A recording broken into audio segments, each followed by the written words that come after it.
سوائے اس کے کہ لوگوں سر یہ کی سوچنا جو تو آپ کی قیادت کا کام ہے کہ 6-7 مہینے کا پرائم منسٹر لا کے آپ لوگوں نے کیا کرنا ہے.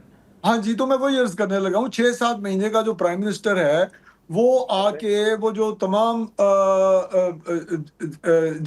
وجوہات ہیں جن کی بنا پہ لوگ اتنی بڑی تعداد میں کسی بھی پارٹی کو کے کنٹرول میں آنے سے نکل گئے، ان کی کنٹرول ساری سیاسی جماعتوں کے ہاتھ سے نکل گیا، تو پاکستان پیپلز پارٹی بجائے اس کے کہ انہی حالات میں الیکشنز کروائے جائیں اور لوگ جو ہیں وہ سیاسی جماعتوں سے منہ پھیرنے کی کوشش کریں، پیپلز پارٹی ایک چانس دینا چاہ رہی ہے کشمیری عوام کو کہ آپ کے جو مسائل ہیں ان کو ہم ایک پلان کے ذریعے ایڈریس کر سکتے ہیں. یہ نہیں ہو سکتا کہ آپ کہیں جی 7 مہینے میں ہم سارا کچھ حل کر دیں گے، لیکن کوئی نہ کوئی منصوبہ، کوئی نہ کوئی روڈ میپ پاکستان پیپلز پارٹی کشمیر کے عوام کو دینا چاہتی ہے تاکہ وہ تمام اب انوار میر الحق صاحب صاحب جو ہیں. میں آپ کو موقع دے رہا ہوں سر، ویسے تو یہ بڑی تعجب طلب بات آپ نے کی ہے کہ آپ کشمیری عوام کو ایک موقع دے رہے ہیں. بہتر یہ ہے کہ عوام جو ہے وہ سیاستدانوں کو موقع دیتی ہے حکومت بنانے کے لیے.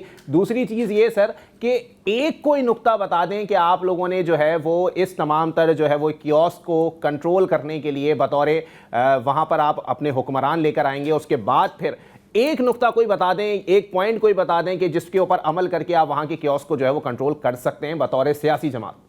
دیکھیں یہ جو ڈیلیگیشن گیا تھا وہ اس کی جو مذاکرات ہوئے تھے کشمیر کی جو کمیٹی تھی اس کے ساتھ، اس کو لیڈ کیا تھا راجہ پرویز اشرف صاحب نے جی. اور راجہ پرویز اشرف صاحب کی جو نیگوسیشن سکلز تھیں ان کا آپ نون لیگ والوں سے بھی پوچھ سکتے ہیں کہ انہوں نے جو یقین دہانیاں پاکستان پیپلز پارٹی کے بہاف پر، اور ہو سکتا ہے نون لیگ والوں نے بھی کوئی یقین دہانیاں دی ہوں، ان کے بہاف پر جو یقین دہانیاں پیپلز پارٹی نے ان کو دیں، انہی باتوں پر آ کے یہ مذاکرات جو ہیں وہ کامیاب ہوئے تھے.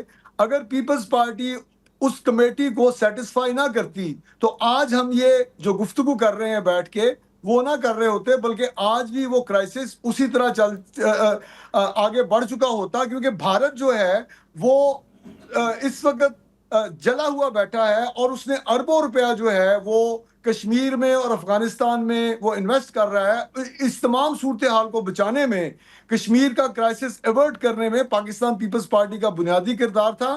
اور اب اگر آپ یہ کہتے ہیں کہ کوئی ایک نقطہ بتائیں تو سب سے پہلا نقطہ یہ ہے کہ جو شوکت یوسف زئی صاحب نے بھی کہا کہ تحریک انصاف کی حکومت چلی گئی، جو نظام اس وقت پاکستان میں ہے کہ آپ کی فلور کراسنگ ہونی چاہیے، کی شک ہونی چاہیے، جو آپ وہاں پہ کوئی لمٹ ہونی چاہیے، منسٹرز پہ بھی وہاں پہ کوئی لمٹ نہیں ہے، سپینڈنگ پہ بھی کوئی لمٹ ہونی چاہیے. پرائم منسٹر جو ہے وہ آل ان آل وہاں پہ ایک اتھارٹی بن کے کبھی وہ اس طرح کی ان کی اپوائنٹمنٹس ہیں تو وہ آئینی عہدے جو ہیں وہ بھی خالی پڑے ہوئے ہیں. تو ایک نااہل جو وزیر اعظم تھا، یہ بنیادی طور پہ ایک نااہل آدمی نے پوری تمام سیاسی جماعتوں کا جو امپریشن ہے وہ کشمیر کے عوام میں خراب کیا. پاکستان پیپلز پارٹی اپنا اگر وزیر اعظم لے کے آتی ہے، وہ یاسین چودھری ہوں یا ہمارے دوسرے جو لیڈر ہیں لطیف اکبر صاحب، ہم لوگ یہ میک شور کریں گے کہ